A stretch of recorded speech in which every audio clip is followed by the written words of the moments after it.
엄마, 이 집이랑 예금 다 져주세요. 아버지도 절 믿으셨잖아요. 엄마, 정말 이렇게까지 하실 거예요? 아버지의 장례가 끝나기도 전에 어머니는 전 재산을 아들에게 넘겼습니다. 그 순간 딸의 마음은 산산조각 나고 모녀의 인연은 끊어졌습니다. 선이야, 엄마야. 엄마, 여기 그런 사람 없어요. 아들에게만 모든 걸 주었던 어머니. 그러나 아들은 배신했고 남은 건 병든 몸과 끝없는 후회뿐이었습니다. 엄마의 편지를 읽는 딸 선이. 돈보다 소중한 게 무엇인지 너무 늦게 깨달은 어머니. 그리고 끝내 용서하지 못한 딸. 그녀들의 운명은 어디로 향하게 될까요? 구독과 좋아요는 다음 이야기를 이어가는 힘이 됩니다. 사연을 시작하기 전에 구독과 좋아요로 마음을 표현해 주시면 큰 응원이 됩니다. 구독과 좋아요는 무료인 거 아시죠? 그 작은 클릭이 제겐 정말 큰 힘이 돼요. 오늘 하루 여러분의 곁에 특별한 행운이 함께하길 기원합니다. 아버지의 장례 사흘째 되는 날이었습니다. 영자는 검은 상복을 입은 채로 거실 소파에 앉아 있었어요. 45살의 아들 민수와 40살의 딸 선이가 마주 앉아 있었죠. 엄마, 이제 아버지 유산 정리해야죠. 민수가 먼저 입을 열었습니다. 아버지가 돌아가신 지 사흘밖에 안 됐는데도 벌써 재산 이야기를 꺼내는 아들을 보며 영자는 씁쓸했지만 어쩔 수 없다고 생각했어요. 그래, 정리해야지. 영자의 목소리는 여전히 쉬어 있었습니다. 남편을 잃은 슬픔이 아직 가시지 않았거든요. 민수가 서류 뭉치를 꺼내며 말했습니다. 엄마, 아버지가 평소에 저한테 집이랑 재산을 맡기겠다고 하셨잖아요. 그러니까 이 집이랑 예금 33억 다 져주세요. 33억을 다? 영자가 놀란 표정을 지었지만 민수는 당연하다는 듯이 고개를 끄덕였어요. 네, 아버지도 저를 믿으셨으니까요. 그리고 제가 큰아들이잖아요. 옆에 앉아있던 선이가 차갑게 웃었습니다. 오빠, 그렇게 급하게 서둘러야 해요? 아버지가 돌아가신 지 사흘밖에 안 됐는데. 급한 게 아니야. 정리는 빨리 해야 하는 거 아니야? 민수의 목소리에 짜증이 섞여 있었어요. 선이가 방해할까봐 걱정됐던 거였죠. 엄마는 어떻게 생각하세요? 선이가 어머니를 바라봤지만 영자는 민수만 쳐다보고 있었어요. 민수야, 정말 내가 다 관리할 수 있겠니? 당연하죠, 엄마. 제가 사업도 하고 있고 경험도 많잖아요. 민수는 자신만만하게 대답했습니다. 하지만 선이는 불안했어요. 오빠의 사업이 그렇게 잘 되고 있지 않다는 걸 알고 있었거든요. 엄마, 잠깐만요. 이건 너무 성급한 결정 같은데요. 선이가 말했지만 영자는 이미 마음을 정한 것 같았어요. 선이야, 내 오빠가 큰아들이고 아버지도 믿고 맡기셨잖아. 그럼 저는 뭐예요? 저도 아버지 딸인데요. 선이의 목소리가 떨렸습니다. 어릴 때부터 느꼈던 차별이 또다시 반복되고 있었거든요. 너는 결혼해서 시집 갔잖아. 그리고 남자가 집안을 책임져야 하는 거 아니냐? 영자의 말에 선이는 할 말을 잃었습니다. 결혼했다고 해서 친정에서 완전히 배제되어야 하는 건가요? 엄마, 정말 이렇게까지 하실 거예요? 33억을 다 오빠한테만요? 선희의 눈에서 눈물이 맺혔지만 영자는 이미 결심한 듯 보였어요. 그래, 민수한테 다 맡기겠다.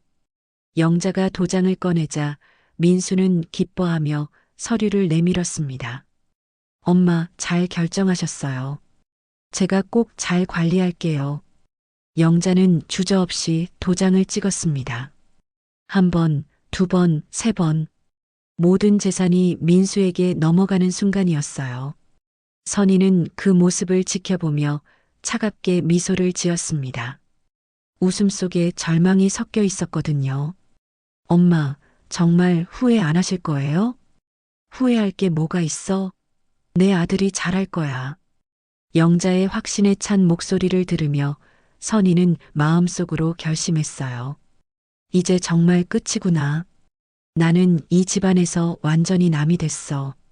민수는 서류를 챙기며 만족스러워했습니다. 엄마, 정말 감사해요. 아버지 유산 꼭 잘 관리할게요. 그래, 믿는다. 하지만 선희는 벌써 일어서서 가방을 들고 있었어요. 저 이제 갈게요. 선희야, 벌써? 네, 더 이상 여기 있을 이유가 없는 것 같아요. 선희의 차가운 말투에 영자는 당황했지만 민수는 신경 쓰지 않았어요. 이미 원하는 걸 다 얻었으니까요. 언니, 그래도 가족인데 그렇게 말하지 마. 가족이라고요? 가족이면 이렇게 차별해요? 선희의 목소리가 떨렸습니다. 어릴 때부터 오빠만 챙기시더니 이제는 아예 저를 없는 사람 취급하시는군요. 선희야, 그런 게 아니야. 영자가 변명하려 했지만 선희는 이미 현관 쪽으로 향하고 있었어요. 엄마, 오늘 정말 확실히 알았어요. 제가 이 집에서 어떤 존재였는지. 선희가 문을 열며 돌아보지 않고 말했습니다. 앞으로는 저도 없는 사람으로 생각해 주세요. 그게 엄마가 원하시는 거잖아요. 문이 쾅 닫히는 소리와 함께 선희는 사라졌습니다. 거실에는 영자와 민수만 남았어요. 엄마, 신경 쓰지 마세요. 언니도 시간이 지나면 이해할 거예요. 민수가 위로했지만 영자의 마음은 왠지 무거웠습니다. 딸의 차가운 눈빛이 계속 머릿속에 맴돌았거든요. 하지만 이미 늦었어요. 모든 재산은 민수에게 넘어갔고 선희는 집을 떠났습니다. 그날 밤 영자는 잠들지 못하고 천장만 바라봤어요. 정말 잘한 결정이었을까? 마음 한구석이 불안했지만 이미 돌이킬 수 없었습니다. 아직은 몰랐어요. 이 결정이 얼마나 큰 후회를 가져올지. 집으로 돌아온 선희는 현관문을 쾅 닫고는 그 자리에 주저앉았습니다. 33년간 결혼 생활을 하면서도 이렇게 분노한 적은 없었어요. 33억을 다? 선희의 목소리가 떨렸습니다. 허탈함과 분노가 뒤섞인 감정이 가슴을 휘저었거든요. 거실 소파에 털썩 앉은 선희는 눈물을 참으려 했지만 결국 터져나왔습니다. 나는 뭐야? 정말 딸도 아니야? 어릴 때부터의 기억들이 주마등처럼 스쳐 지나갔어요. 초등학교 때 오빠는 새 운동화를 사줬는데 자신은 작아진 오빠 운동화를 물려받았던 일. 중학교 때 오빠는 학원을 여러 개 보냈는데 자신은 여자는 공부해서 뭐 하냐는 말을 들었던 일. 엄마는 정말로 나를 딸로 생각한 적이 없었구나. 선희의 주먹이 꽉 쥐어졌습니다.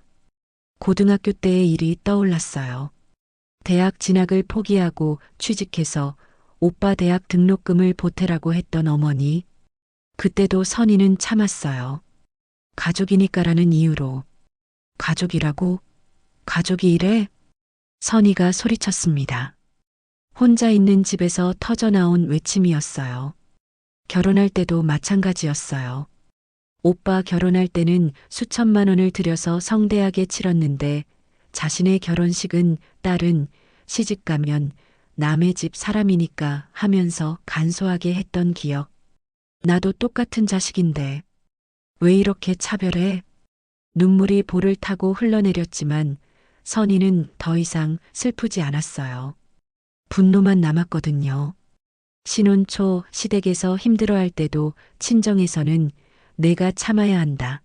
시집간 딸이 친정에 무슨 걱정을 끼치냐 하며 외면했던 일들. 반면 오빠가 사업에서 어려움을 겪을 때는 친정 돈까지 빌려줬던 일. 참아야 한다고? 내가 언제까지 참아야 해? 선희는 소파 쿠션을 집어던졌습니다. 아이들 교육비가 부족해서 도움을 요청했을 때도 너희가 알아서 해라라고 했으면서 오빠 아이들 학원비는 기꺼이 대줬던 부모님. 그때마다 선희는 속으로 울면서도 그래도 부모님이니까라고 참았어요. 부모님이라고? 정말 부모님이었어? 분노가 치밀어 올랐습니다. 몇 년 전 남편이 사업에 실패해서 경제적으로 어려워졌을 때도 마찬가지였어요. 친정에 도움을 요청했지만 우리도 여유가 없다며 거절당했는데 바로 그 다음 달에 오빠 사업 자금으로 몇 천만 원을 지원해 준 걸 나중에 알았을 때의 배신감. 여유가 없다고? 오빠한테는 있더라. 선희의 목소리가 집안 전체에 울려 퍼졌습니다. 아버지가 아플 때도 그랬어요. 선희는 매일같이 병원에서 간병했는데 정작 유산 분배에서는 한 푼도 받지 못했어요. 오빠는 가끔 얼굴만 비치고도 모든 걸 독차지했거든요. 내가 바보였어. 정말 바보였다고. 선희는 자신의 머리를 쥐어뜯었습니다. 그동안 얼마나 순진했는지, 얼마나 착각하고 살았는지 깨달았어요.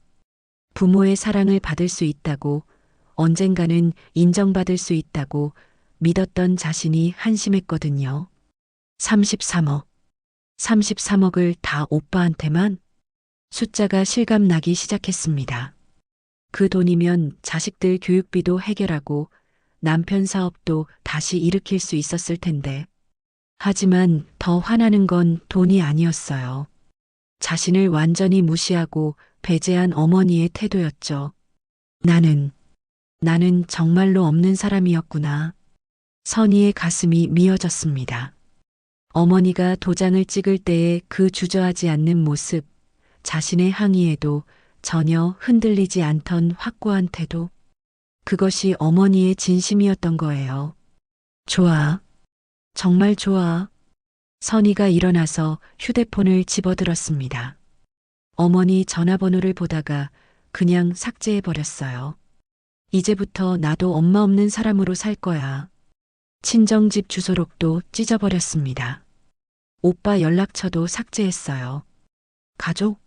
그딴 가족 필요 없어. 선희는 결심했습니다. 더 이상 친정에 기대하지도 연락하지도 않겠다고. 정말로 남이 되겠다고. 그날 밤 남편이 퇴근해서 돌아왔을 때 선희의 얼굴은 완전히 달라져 있었어요. 여보, 무슨 일 있었어? 얼굴이 왜 그래? 아무것도 아니야. 그냥 이제 친정하고는 연락 안 할 거야. 왜 갑자기? 나한테는 원래 친정이 없었어. 이제서야 깨달았을 뿐이야. 남편은 무슨 일인지 알 수 없었지만 선희의 단호한 표정을 보고 더 묻지 않았어요. 그날 밤 선희는 거울을 보며 다짐했습니다. 김선희, 이제 정말로 새로 살아. 친정 없는 사람으로, 오빠 없는 사람으로, 그들도 나 없는 사람으로 생각하니까 나도 그렇게 하자. 차가운 다짐이었지만 마음은 여전히 아팠어요. 40년간 사랑받고 싶었던 마음, 인정받고 싶었던 마음이 한순간에 사라질 수는 없었거든요. 하지만 이제는 정말 끝이었습니다. 더 이상 상처받고 싶지 않았어요. 엄마, 정말로 안녕히 가세요. 저도 이제 엄마 없는 사람으로 살 테니까. 선희의 마지막 중얼거림이 방 안에 맴돌았습니다. 재산을 모두 넘겨받은 지 6개월 후 민수는 의기양양했습니다. 33억이라는 큰 돈을 손에 쥔 그는 마치 세상을 다 가진 것 같았어요. 엄마, 제가 사업 확장할 거예요. 이번에 큰 건 하나 터뜨릴게요. 민수가 영자에게 자신만만하게 말했습니다. 아버지가 평생 모은 돈으로 자신만의 사업 제국을 건설하겠다는 야심이 가득했어요. 민수야, 그래도 조심해서 해야지. 그 돈이 내 아버지가 평생 모은 거잖아.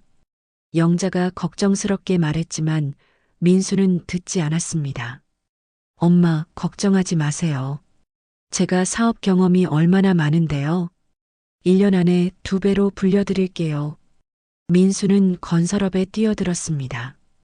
큰 건설 프로젝트에 투자한다면서 20억을 한꺼번에 쏟아부었어요. 하지만 세상은 그렇게 호락호락하지 않았습니다. 6개월 만에 그 건설회사는 부도가 났고 민수가 투자한 20억은 한순간에 사라졌어요. 이럴 리가 없어. 민수는 믿을 수 없었습니다. 확실하다고 생각했던 투자가 완전히 물거품이 된 거였어요.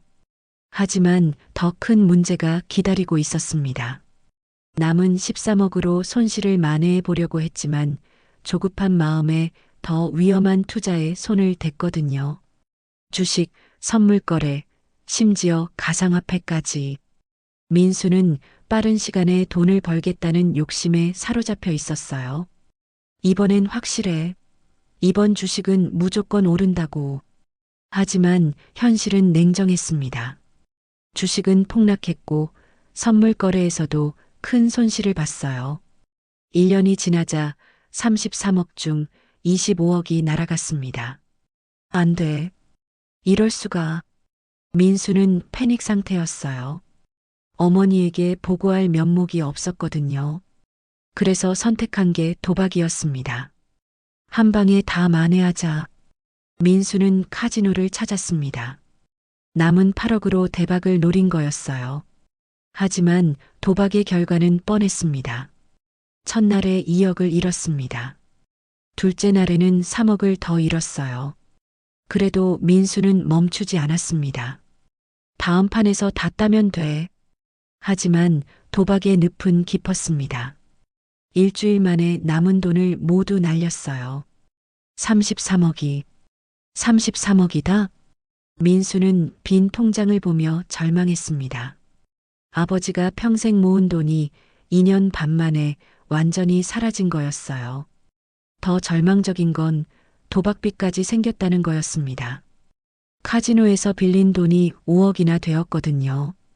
형님, 언제 갚으실 거예요? 사채업자들이 민수를 찾아왔습니다.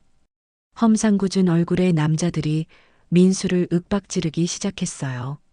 잠깐만요. 조금만 더 시간을. 시간? 이미 3개월이나 기다렸는데요. 사채업자들의 협박이 시작되었습니다. 민수는 완전히 궁지에 몰렸어요. 그제야 영자에게 털어놓을 수밖에 없었습니다. 엄마, 제가 큰일 났어요. 무슨 일이야? 민수가 모든 걸 말했을 때 영자는 충격에 말을 잃었습니다. 33억을 다 날렸다고? 죄송해요, 엄마. 정말 죄송해요. 영자의 다리에 힘이 풀렸습니다. 남편이 평생 고생해서 모은 돈, 가족의 미래를 위해 저축한 돈이 모두 사라진 거였어요. 도박빚이 5억이라고? 네. 안 갚으면 큰일 나요. 영자는 현실이 믿어지지 않았습니다. 믿고 맡긴 아들이 이런 식으로 배신할 줄은 꿈에도 몰랐거든요. 민수야, 너 어떻게 이럴 수가 있니? 엄마, 저도 어쩔 수 없었어요. 처음엔 정말 잘 될 줄 알았는데. 하지만 변명은 변명일 뿐이었어요. 결과는 바뀌지 않았습니다. 며칠 뒤 사채업자들이 영자의 집까지 찾아왔습니다. 할머니, 아드님이 빚을 안 갚네요? 얼마나 빌렸는데요? 5억에 이자까지 하면 이제 8억이 됐어요. 영자는 기가 막혔습니다. 빚이 더 불어나고 있었던 거예요. 할머니 집이라도 팔아서 갚으셔야 할 것 같은데요. 사채업자들의 협박에 영자는 떨렸습니다. 이제 집까지 위험해진 거였어요. 그런데 더 충격적인 일이 벌어졌습니다. 민수가 도망친 거였어요. 엄마, 저 좀 피해 있을게요. 사채업자들이 무서워서. 어디로 가는 거야? 부산 쪽으로 가서 친구 집에 있을게요. 민수는 그렇게 사라졌습니다. 어머니 혼자 모든 걸 감당하게 두고 말이에요. 영자는 혼자 남겨진 집에서 울었습니다. 내가 뭘 한 거지? 아들을 믿고 모든 재산을 맡겼는데 결과는 이런 배신이었어요. 딸 선이가 했던 말이 떠올랐습니다. 엄마, 정말 후회 안 하실 거예요? 그때는 당당했는데 지금은 후회밖에 남지 않았어요. 선이야, 엄마가 잘못했다. 하지만 이미 늦었습니다. 선이와는 연락이 끊어진 지 오래였고 민수는 도망간 상태였어요. 영자는 텅 빈 집에서 혼자 남겨졌습니다. 33억의 재산도 믿었던 아들도 모든 게 사라진 거였어요. 그제야 깨달았습니다. 내가 내 손으로 모든 걸 망쳤구나. 영자의 후회는 깊어만 갔지만 이미 되돌릴 수 없었습니다. 돈도 가족도 모든 걸 잃어버린 상황이었거든요. 며칠 뒤 사채업자들이 다시 찾아왔습니다. 할머니, 아드님 연락 안 되는데요? 이제 할머니가 책임지셔야 할 것 같은데요? 영자는 떨리는 목소리로 대답했습니다. 제가 어떻게 해야 하나요? 집이라도 팔아서 갚으세요. 안 그러면 협박은 계속됐고 영자는 절망에 빠졌습니다. 모든 게 끝난 거였어요. 민수가 도망간 지 1년이 지났습니다. 영자는 그동안 사채업자들의 협박에 시달리며 집까지 팔아야 하는 상황에 내몰렸어요. 결국 평생 살던 집을 떠나 작은 원룸으로 이사할 수밖에 없었습니다. 33억이 있었는데 이제는 월세 내기도 빠듯하네. 영자는 허름한 원룸에서 혼잣말을 하며 한숨을 쉬었어요. 70세의 나이에 새로운 곳에서 혼자 사는 게 쉬울 리 없었거든요. 더 큰 문제는 건강이었습니다. 스트레스와 충격으로 몸이 급격히 안 좋아진 거예요. 어느 날 아침 영자는 일어나다가 현기증으로 쓰러졌습니다. 어지러워. 간신히 일어나 거울을 보니 얼굴이 창백해져 있었어요. 며칠 전부터 식욕도 없고 계속 피로감이 몰려왔거든요. 병원에 가야겠다고 생각했지만 의료비가 부담스러웠습니다. 이제 넉넉하던 예전과는 완전히 다른 상황이었거든요. 그래도 너무 아파서 동네 병원을 찾아갔습니다. 할머니, 혈압이 많이 높으시네요. 그리고 당뇨 수치도 위험 수준이에요. 그게 얼마나 심각한 건가요? 지금 상태로는 언제 쓰러지셔도 이상하지 않아요. 큰 병원에서 정밀 검사를 받으셔야겠어요. 의사의 말에 영자는 막막했습니다. 큰 병원 검사비가 얼마인지도 걱정이었거든요. 혹시 가족분께 연락드릴까요? 가족이요? 영자는 씁쓸하게 웃었습니다. 아들은 도망갔고 딸과는 연락이 끊어진 지 2년이나 됐으니까요. 괜찮습니다. 제가 알아서 할게요. 집으로 돌아온 영자는 침대에 누워 천장을 바라봤어요. 혼자서 아프니까 너무 외로웠습니다. 민수야, 너 어디 있니? 엄마가 아픈데. 하지만 민수는 여전히 연락이 없었어요. 가끔 안부 전화 한 통 없이 완전히 사라진 상태였습니다. 며칠 후 영자의 상태는 더 악화되었습니다. 혼자서 일어나기도 힘들어졌어요. 이러다가 정말 죽겠구나. 그제야 영자는 절실해졌습니다. 죽기 전에 가족을 보고 싶다는 마음이 간절해졌거든요. 떨리는 손으로 휴대폰을 집어들었습니다. 연락처에서 선희를 찾아봤지만 없었어요. 2년 전에 자신이 직접 지워버렸던 거였죠. 선희 번호가 뭐였지? 기억을 더듬어 봤지만 쉽지 않았어요. 그래도 간신히 기억해낸 번호로 전화를 걸어봤습니다. 여보세요? 선희의 목소리였습니다. 2년 만에 듣는 딸의 목소리에 영자는 눈물이 쏟아졌어요. 선희야, 엄마야. 전화 너머로 잠깐의 침묵이 흘렀습니다. 누구세요? 선희의 목소리가 차가웠습니다. 선희야, 엄마라니까. 엄마 목소리도 모르겠어? 엄마요? 저는 그런 분 모르는데요. 선희의 말에 영자는 가슴이 무너졌습니다. 선희야, 제발. 엄마가 아픈데. 아픈 게 저랑 무슨 상관인가요? 33억 다 주신 아들한테 연락하세요. 민수는 도망가 버렸어. 그것도 저랑은 상관없는 일이에요.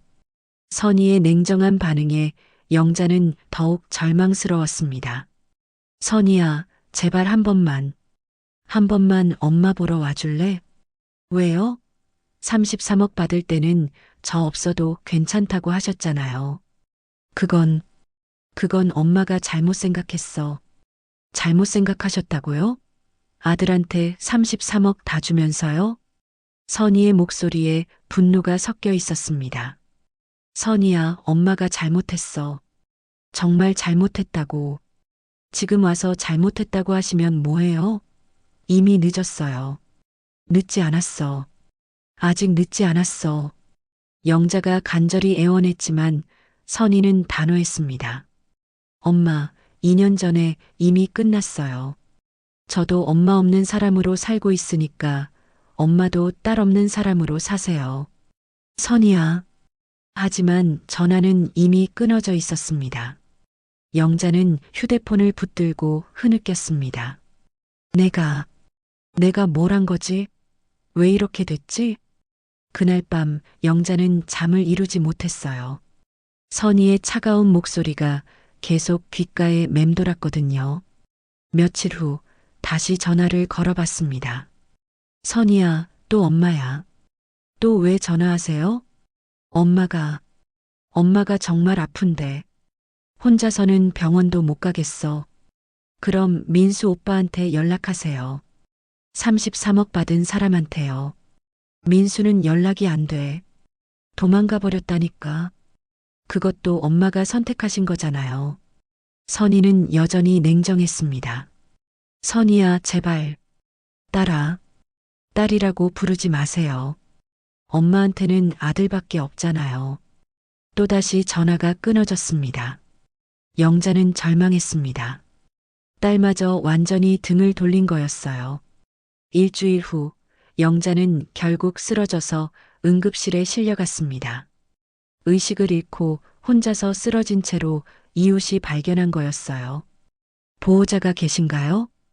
간호사가 물어봤지만 영자는 대답할 수 없었습니다. 아들, 딸, 있는데 연락처를 알려주세요. 하지만 아들은 도망간 상태고 딸은 자신을 거부하고 있었어요. 혼자예요. 영자의 대답에 간호사는 안타까워했습니다. 혈압이 위험 수준이에요. 당뇨 합병증도 심각하고 계속 이런 식이면 의사의 말을 들으며 영자는 죽음을 생각했습니다. 이렇게 혼자 죽는 건가? 병원 침대에서 천장을 바라보며 영자는 후회로 가득했어요. 선희야, 엄마가 정말 잘못했다. 너무 잘못했다. 하지만 아무도 들어주지 않는 혼잣말일 뿐이었습니다. 병원에서 일주일간 입원 치료를 받은 영자는 간신히 퇴원했습니다. 하지만 몸은 여전히 약했고 혼자 사는 게 점점 힘들어졌어요. 이렇게 죽을 순 없어. 죽기 전에 선이라도 한번 봐야 해. 영자는 마지막 용기를 냈습니다. 전화로는 안 되니까 직접 찾아가기로 한 거였어요. 선이가 어디 사는지 정확한 주소는 몰랐지만 예전에 한번 들은 동네 이름은 기억했어요. 그 동네에 가서 알아보면 될 거라고 생각했습니다. 영자는 떨리는 손으로 작은 과일 바구니를 준비했어요. 사과 몇 개와 배 몇 개가 전부였지만 딸에게 가져갈 선물이었습니다. 선이가 용서해 줄까? 마음은 불안했지만 포기할 수는 없었어요. 죽기 전에 딸을 꼭 봐야겠다는 간절한 마음뿐이었거든요. 버스를 타고 1시간을 가서 선이가 산다는 동네에 도착했습니다. 하지만 정확한 집을 찾기가 쉽지 않았어요. 실례합니다. 김선희 씨 아세요? 40살쯤 되는. 동네 사람들에게 물어보며 한참을 돌아다녔습니다. 70세의 몸에는 힘든 일이었지만 영자는 포기하지 않았어요. 아, 선희 씨요? 저 아파트 101동에 사는 것 같은데요. 드디어 선희의 집을 찾았습니다. 아파트 앞에 서서 영자는 한참을 망설였어요. 정말 들어가도 될까? 또 쫓겨나면 어떡하지? 하지만 이미 여기까지 온 이상 돌아갈 수는 없었습니다. 엘리베이터를 타고 선희가 사는 층으로 올라갔어요. 복도에서 문번호를 확인하며 걸어가는 발걸음이 무거웠습니다. 드디어 선희의 집 앞에 섰습니다. 문 앞에서 서성이며 한참을 망설였어요. 선희야, 엄마가 왔어. 혼잣말을 하며 마음을 다잡았습니다. 그리고 떨리는 손으로 초인종을 눌렀어요. 딩동. 초인종 소리가 울렸지만 안에서 아무 반응이 없었습니다. 다시 한번 눌러봤어요. 딩동. 이번에는 안에서 발소리가 들렸습니다. 누군가 문 쪽으로 오고 있었어요. 누구세요? 선희의 목소리였습니다. 2년 만에 직접 듣는 딸의 목소리에 영자의 가슴이 뛰었어요. 선희야, 엄마야. 문 너머로 잠깐의 침묵이 흘렀습니다. 엄마라고요? 선희의 목소리에 당황스러움이 섞여 있었습니다. 응, 선희야. 엄마가 왔어. 문 좀 열어줄래? 영자의 목소리는 떨리고 있었어요. 2년 만에 딸과 마주하는 순간이 두려우면서도 간절했거든요. 한참의 침묵이 흘렀습니다. 문 너머에서 선희가 고민하고 있는 게 느껴졌어요. 마침내 문이 열렸습니다. 선희가 나타났을 때 영자는 깜짝 놀랐어요. 딸의 얼굴이 많이 야위어 있었거든요. 2년 동안 겪은 고생이 얼굴에 다 드러나 있었습니다. 엄마, 왜 오셨어요? 선희의 표정은 차가웠지만 목소리에는 미세한 떨림이 있었어요. 선희야, 엄마가 보고 싶어서. 영자는 과일 바구니를 앞으로 내밀었습니다. 이거 내가 좋아하던 사과랑 배 가져왔어. 선희는 바구니를 보지도 않고 냉정하게 말했습니다. 엄마, 왜 오셨어요? 돈도 없으면서. 그 말에 영자는 가슴이 찔렸어요. 딸이 자신을 돈으로만 보고 있다는 게 너무 아팠거든요. 돈 때문에 온 게 아니야. 그냥 딸이 보고 싶어서. 딸이요? 엄마한테 딸이 어디 있어요? 아들밖에 없잖아요. 선희의 말은 날카로웠습니다. 2년 전의 상처가 그대로 남아 있었거든요. 선희야, 엄마가 잘못했어. 정말 잘못했다고. 영자의 눈에서 눈물이 흘러내렸습니다. 잘못하셨다고요? 지금 와서? 선희도 목소리가 떨렸어요. 어머니의 눈물을 보니까 마음이 흔들렸지만 2년간 쌓인 분노를 쉽게 놓을 수는 없었습니다. 33억을 오빠한테 다 주실 때는 언제고 지금 와서 잘못했다고 하시면 뭐해요? 그 돈 다 없어졌어. 영자의 말에 선희가 놀란 표정을 지었어요. 없어졌다고요? 민수가 사업에 실패하고 도박으로 다 날렸어. 지금은 사채업자들한테 쫓겨서 도망간 상태야. 선희는 믿을 수 없다는 표정이었어요. 33억을 다요? 응. 한 푼도 안 남았어. 집도 팔았어. 영자의 고백에 선희는 복잡한 감정이 들었습니다. 속 시원한 마음도 있었지만 동시에 안타까운 마음도 들었거든요. 그래서 이제 저한테 오신 거예요? 돈 떨어지니까? 아니야. 그런 게 아니야. 영자가 급하게 손을 저었어요. 돈 달라고 온 게 아니야. 그냥 딸이 보고 싶어서. 보고 싶으시다고요? 2년 동안은 안 보고 싶으셨으면서. 선희의 목소리에 원망이 가득했어요. 선희야, 엄마가 아파. 영자가 떨리는 목소리로 말했습니다. 혈압도 높고 당뇨도 심해서 혼자서는 견디기가 힘들어. 하지만 선희는 냉정했어요. 아프시면 병원 가세요. 33억 받은 아들한테 연락하시고. 민수는 도망갔다니까. 연락도 안 돼. 그것도 엄마가 선택하신 거잖아요. 선희가 문을 닫으려 하자 영자가 급하게 막았어요. 선희야, 제발. 한 번만 용서해다오. 영자는 그 자리에서 무릎을 꿇었습니다. 70세의 어머니가 40세인 딸 앞에서 무릎을 꿇는 모습이었어요. 엄마. 선희도 깜짝 놀랐어요. 어머니가 무릎을 꿇을 줄은 몰랐거든요. 일어나세요, 엄마. 안 일어나? 내가 용서해 줄 때까지 안 일어나? 영자는 눈물을 흘리며 매달렸어요. 선희야, 엄마가 정말 잘못했어. 너를 차별한 게 잘못이었어. 지금 와서 그런 말해서 뭐해요? 선희도 울음이 터져 나왔어요. 엄마가 저를 버렸잖아요. 아들만 챙기셨잖아요. 미안해. 정말 미안해. 영자는 바닥에서 일어나지 못하고 계속 빌었어요. 그때 전 이미 엄마 없는 아이였어요. 선희의 외침에 영자의 가슴이 찢어졌습니다. 선희야, 한 번만 용서해다오. 엄마가 죽기 전에. 죽는다고요? 선희가 놀랐어요. 의사가 이대로 가면 위험하다고 했어. 혼자서는 안 된다고. 영자의 말에 선희는 잠시 망설였어요. 하지만 곧 마음을 굳혔습니다. 그것도 엄마 선택이에요. 저는 이미 엄마 없는 사람으로 살고 있어요. 선희가 일어서려는 영자를 보며 단호히 말했습니다. 엄마가 저를 버렸잖아요. 그때 전 이미 엄마한테 죽은 거예요. 선희야. 하지만 선희는 더 이상 듣지 않았어요. 돌아가세요, 엄마.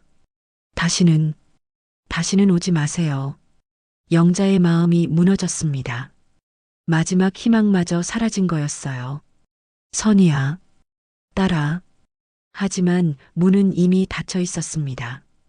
영자는 문 앞에서 한참을 서 있었어요. 과일 바구니를 바닥에 내려놓고 눈물을 흘렸습니다. 내가 뭘 한 거지. 후회와 절망만 남았을 뿐이었어요.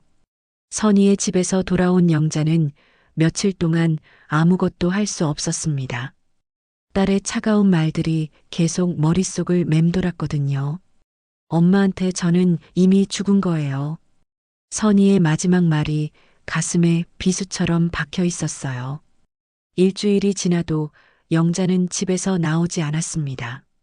식사도 제대로 하지 않고 그냥 침대에 누워서 천장만 바라봤어요. 내가 정말 그렇게 나쁜 엄마였나? 하지만 돌이켜보니 선희 말이 맞았어요. 평생 아들만 편애했고 딸은 늘 뒷전이었으니까요. 그런데 더 큰 절망이 기다리고 있었습니다. 동네에 소문이 퍼지기 시작한 거였어요. 그 집 할머니 말이야, 딸한테까지 버림받았다더라. 어머, 진짜? 응, 아들한테 재산 다 주고 나서 그 아들이 도박으로 다 날렸대. 그래서 딸한테 갔는데 딸이 문전박대했다더라고. 마트에서 장을 보던 영자는 그 대화를 우연히 들었어요. 사람들이 자신에 대해 이야기하고 있었던 거였죠. 자업자득이지 뭐. 딸은 차별하면서 아들만 편애하더니. 맞아. 그런 엄마가 딸한테 버림받는 게 당연하지. 영자는 그 자리에서 도망치듯 집으로 돌아왔어요. 온 동네 사람들이 자신을 손가락질하고 있다는 걸 알았거든요. 며칠 후에는 더 구체적인 소문들이 들려왔어요. 영자 씨가 딸 집에 가서 무릎까지 꿇고 빌었다더라. 세상에, 그 나이에? 그런데 딸이 문도 안 열어줬다잖아. 완전히 인연을 끊어버렸대. 쯧쯧, 그래도 친엄마인데. 친엄마라고? 33억을 아들한테만 다 주고 딸은 쌈짓돈 한 푼도 안 준 엄마가? 동네 사람들의 시선이 점점 차가워졌어요. 누구도 영자를 동정하지 않았습니다. 자업자득이야. 자기가 뿌린 씨앗을 거두는 거지. 딸이 그렇게 착했는데 얼마나 서운했으면 엄마를 아예 외면했을까. 영자는 외출하기가 무서워졌어요. 어디를 가든 사람들의 수군거림을 들어야 했거든요. 어느 날 동네 슈퍼에서 물건을 사려는데 주인 아주머니가 차갑게 말했어요. 영자 씨, 요즘 어떻게 지내세요? 딸한테 연락해 보세요. 네. 아, 그런데 딸이 안 받아준다면서요? 쯧쯧, 그래도 자식인데. 주인 아주머니의 말투에 비아냥거림이 섞여 있었어요. 자기 자식 교육을 잘못하면 이렇게 되는 거예요. 아들만 편애하더니 영자는 아무 말도 할 수 없었습니다. 틀린 말이 아니었거든요. 집으로 돌아온 영자는 거울 속 자신을 봤어요. 몰라보게 야위고 늙은 모습이었습니다. 이게 나야? 2년 사이에 완전히 다른 사람이 된 것 같았어요. 윤택했던 예전 모습은 온데간데없고 초라하고 외로운 할머니만 남았습니다. 그날 밤 영자는 선희에게 마지막으로 편지를 써봤어요. 선희야, 엄마가 편지를 쓴다. 엄마가 정말 잘못했다. 너를 그렇게 차별한 게 잘못이었어. 33억을 민수한테만 준 것도, 너를 무시한 것도 다 엄마 잘못이야. 이제 와서 용서해달라고 하는 게 뻔뻔하다는 걸 알아. 하지만 엄마는 정말로 너가 보고 싶어? 죽기 전에 한 번만이라도 너를 보고 싶어? 엄마가 미안해. 정말 미안해. 편지를 다 쓰고 나서도 보낼 용기가 나지 않았어요. 또 거절당할 게 뻔했거든요. 며칠 후 용기를 내서 편지를 보냈지만 답장은 오지 않았습니다. 한 달이 지나도 2달이 지나도 선희로부터는 아무 연락이 없었어요. 정말 끝인가 보다. 영자는 완전히 절망했습니다. 동네 사람들의 시선은 점점 더 차가워졌고 아들은 여전히 연락이 없었어요. 완전히 혼자가 된 거였습니다. 내가 뭘 위해 살아야 하지? 영자는 삶의 의미를 잃어버렸어요. 가족도, 돈도, 건강도 모든 걸 잃었거든요. 어느 날 밤 영자는 죽음을 생각했습니다. 이렇게 사느니 차라리.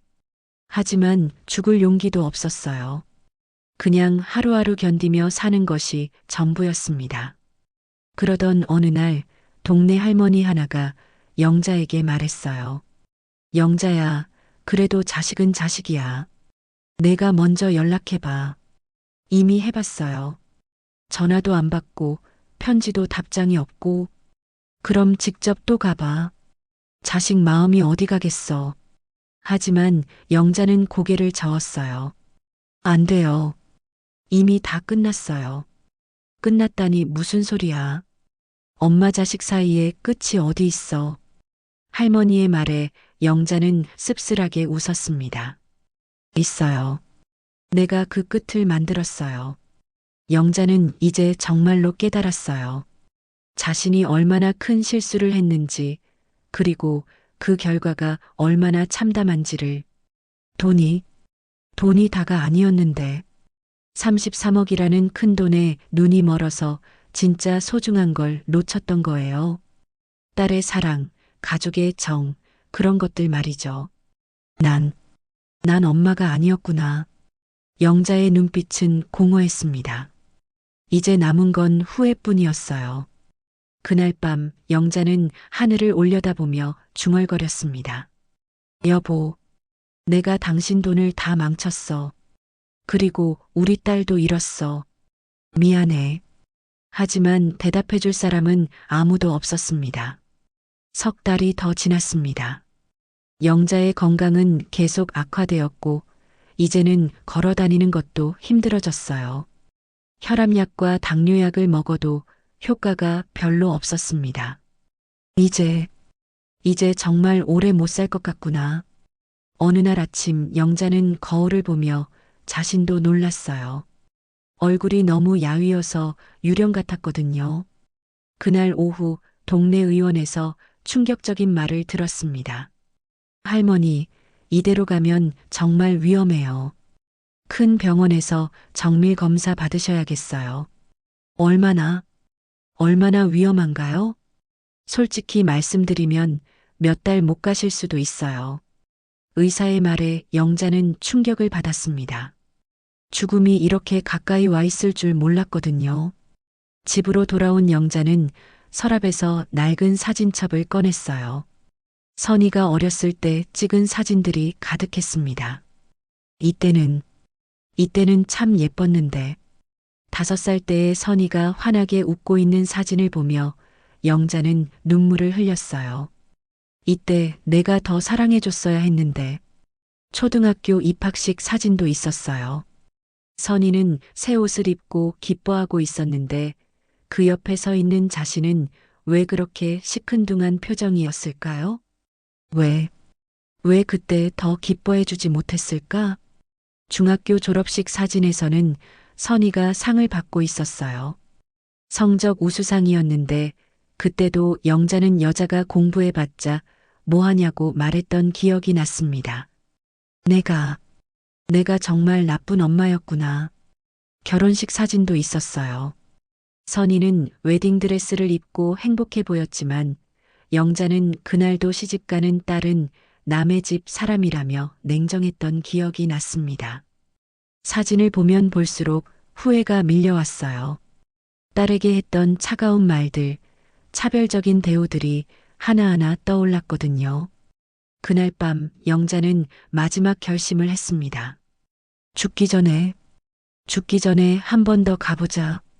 다음 날 영자는 몸이 아픈데도 불구하고 다시 선희 집으로 향했습니다. 이번에는 과일이 아니라 작은 편지 봉투 하나만 들고 갔어요. 선희가 사는 아파트 앞에 도착했을 때 영자는 숨이 차서 벤치에 잠시 앉아야 했습니다. 후. 몸이 너무 약해져서 계단 오르기도 힘들었어요. 그런데 그때였습니다. 선희가 아파트에서 나오는 게 보였어요. 장을 보러 가는 모양이었습니다. 영자는 급하게 선희를 불렀어요. 선희야. 선희가 돌아봤을 때 깜짝 놀랐습니다. 어머니가 너무 말라빠져 있었거든요. 엄마, 왜 또 오셨어요? 선희야. 엄마가 마지막으로 할 말이 있어. 마지막이라고요? 선희도 어머니의 상태가 심상치 않다는 걸 느꼈어요. 응, 의사가 그랬어. 몇 달 못 간다고. 영자의 말에 선희는 당황했습니다. 아무리 원망스러워도 친어머니인데 죽는다는 말을 들으니까 마음이 흔들렸거든요. 그래서 마지막으로 사과하고 싶어. 영자가 봉투를 내밀었어요. 이게 뭐예요? 내가 어렸을 때부터 지금까지 엄마가 잘못한 것들을 다 적었어. 선희는 봉투를 받아들지 않았습니다. 엄마, 지금 와서 그런 거에서 뭐해요? 선희야, 엄마가 정말 잘못 살았어. 영자의 목소리가 떨렸어요. 33억 때문에 너를 잃어버렸어. 정말 바보 같았어. 엄마, 돈이 다가 아니었는데. 진짜 소중한 건 너였는데. 영자가 눈물을 흘리자 선희도 마음이 아팠습니다. 하지만 2년간 쌓인 상처가 쉽게 사라지지는 않았어요. 엄마, 너무 늦었어요. 늦었다는 걸 알아. 하지만 그래도 말하고 싶었어. 영자는 힘들어하며 말했습니다. 선희야, 엄마는 너를 정말 사랑했어. 표현을 못했을 뿐이야. 사랑이라고요? 그게 사랑이었어요? 선희의 목소리에 분노가 섞여 있었어요. 33억을 오빠한테만 주는 게 사랑이었어요? 저를 무시하는 게 사랑이었어요? 아니야. 그건 사랑이 아니었어. 영자가 고개를 숙였어요. 엄마가 어리석었어. 정말 어리석었어. 선희는 어머니의 모습을 보며 복잡한 감정이 들었습니다. 분노도 있었지만 동정심도 생겼거든요. 엄마, 돌아가세요. 몸도 안 좋으시면서. 선희야, 한 가지만 물어볼게. 뭐요? 너는 행복하게 살고 있니? 갑작스러운 질문에 선희는 당황했어요. 그게 그게 엄마랑 무슨 상관이에요? 상관 있어. 내 딸이잖아. 딸이라고 하지 마세요. 엄마한테 딸은 없잖아요. 선희가 차갑게 말하자 영자는 더욱 슬퍼했습니다. 있어. 너는 내 딸이야.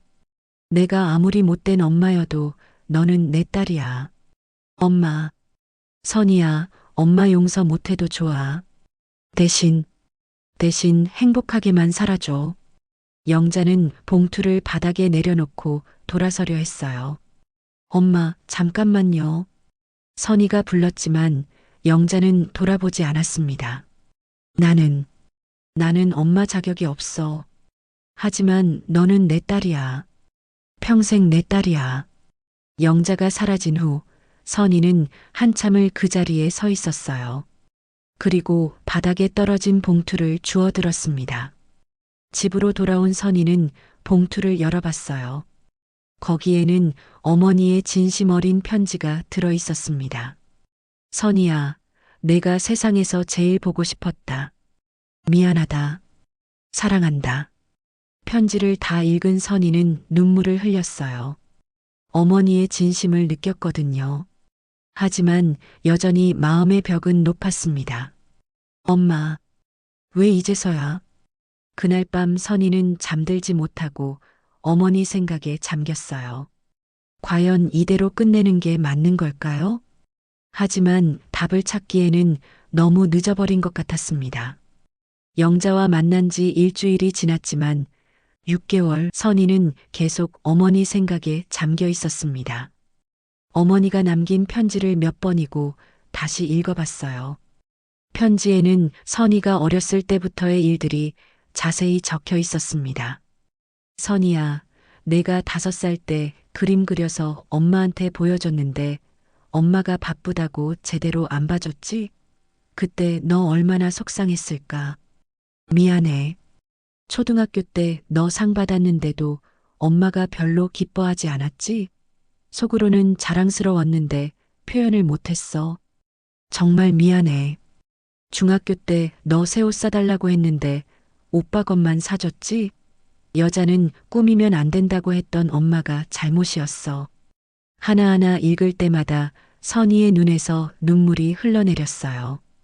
어머니가 정말로 자신의 잘못을 깨닫고 있다는 게 느껴졌거든요. 편지 마지막 부분이 가장 가슴 아팠습니다. 선희야, 엄마는 내가 세상에서 제일 소중해. 33억보다 뭐보다 너가 제일 소중한 내 딸이야. 이제서야 깨달았어.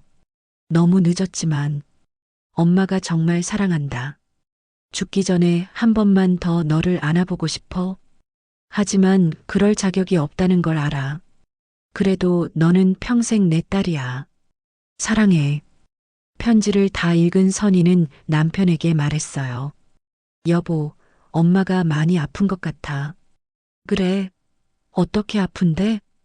의사가 몇 달 못 간다고 했다더라. 남편은 놀랐습니다. 그럼 병원에 가보는 게 어때? 아무리 그래도 어머니인데. 하지만 엄마가 나한테 한 일들을. 그래도 죽는다고 하는데 그냥 놔둘 거야? 남편의 말에 선희는 고민에 빠졌어요. 며칠 후 선희는 어머니가 사는 동네로 갔습니다. 하지만 직접 찾아가지는 못하고 멀리서 지켜봤어요. 영자가 마트에서 나오는 모습을 봤는데 정말 심각한 상태였어요. 비틀거리며 걷고 있었거든요. 정말 많이 아프구나. 선희의 마음이 아팠습니다. 아무리 원망스러워도 친어머니였거든요. 그때였습니다. 영자가 길에서 쓰러진 거예요. 엄마. 선희는 급하게 달려갔습니다. 엄마, 괜찮으세요? 영자는 의식이 흐릿했지만 딸의 목소리를 알아봤어요. 선희야. 선희야? 네, 엄마. 제가 왔어요. 영자는 믿을 수 없다는 표정이었어요. 꿈인가? 꿈 아니에요. 진짜 제가 왔어요. 선희는 어머니를 부축해서 병원으로 데려갔습니다. 혈압이 너무 높으세요. 즉시 입원하셔야겠어요. 의사의 말에 선희는 당황했어요. 얼마나 위험한가요? 솔직히 말씀드리면 위험해요. 가족분들이 준비하셔야 할 것 같아요. 선희는 충격을 받았습니다. 정말로 어머니가 죽을 수도 있다는 현실을 마주한 거였어요. 병실에서 영자는 선희의 손을 꼭 잡았습니다. 선희야, 내가 정말 왔구나. 네, 엄마. 미안해. 정말 미안해. 영자는 눈물을 흘리며 사과했어요. 엄마가 너무 잘못했어. 너를 그렇게 차별한 게 잘못이었어. 선희도 눈물이 났습니다.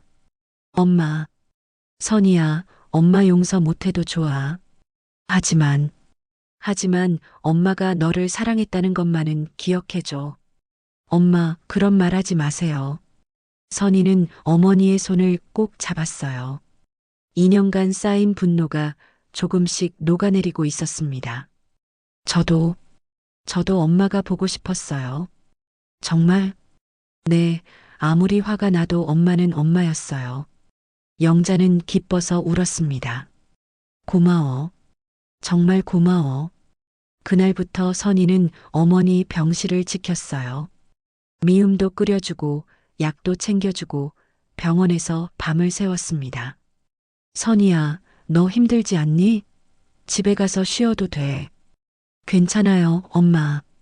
제가 있을게요. 일주일 후 영자의 상태가 조금 나아졌습니다. 의사 선생님, 어머니 상태가 어떤가요? 많이 호전되셨어요. 가족분이 돌봐주셔서 그런 것 같아요. 정신적인 치료가 큰 도움이 됐어요. 선희는 안도했습니다. 어머니가 좋아지고 있다는 게 다행이었어요. 퇴원하는 날 영자는 선희에게 말했습니다. 선희야, 엄마 집에 혼자 있기 힘드니까 너희 집에서 같이 살자. 엄마, 농담이야. 내가 힘들까봐. 하지만 선희는 진지하게 대답했어요. 엄마, 우리 집에서 같이 살아요. 정말? 네, 이제 혼자 두면 안 될 것 같아요. 영자는 감격해서 울었습니다. 고마워. 정말 고마워. 한 달 후 영자는 선희 집으로 이사 왔습니다. 손자들과도 처음으로 제대로 만났어요. 할머니, 안녕하세요. 어머, 우리 손자들이 이렇게 컸구나. 영자는 손자들을 안으며 행복해했습니다.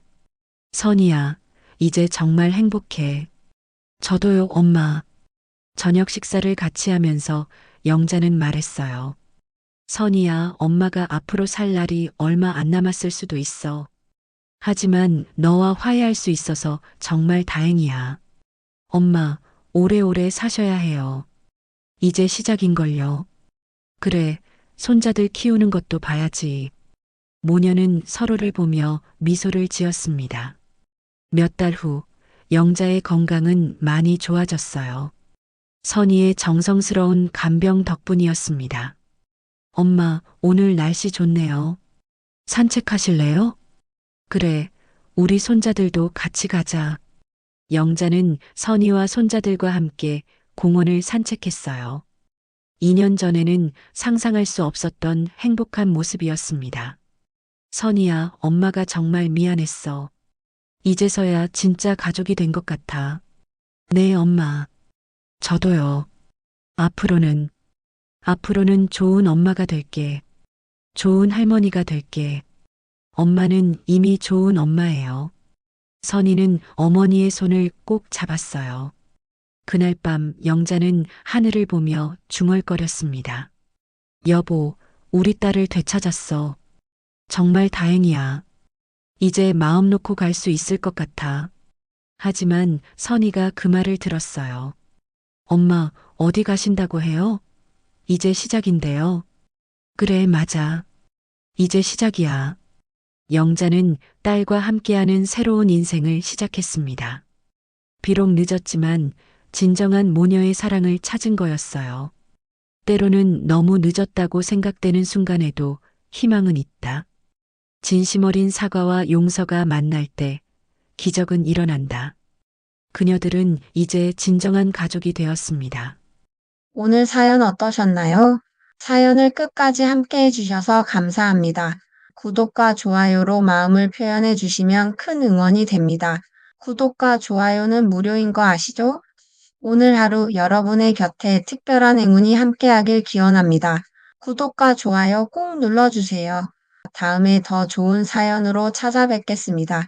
지금까지 사연 난장이었습니다.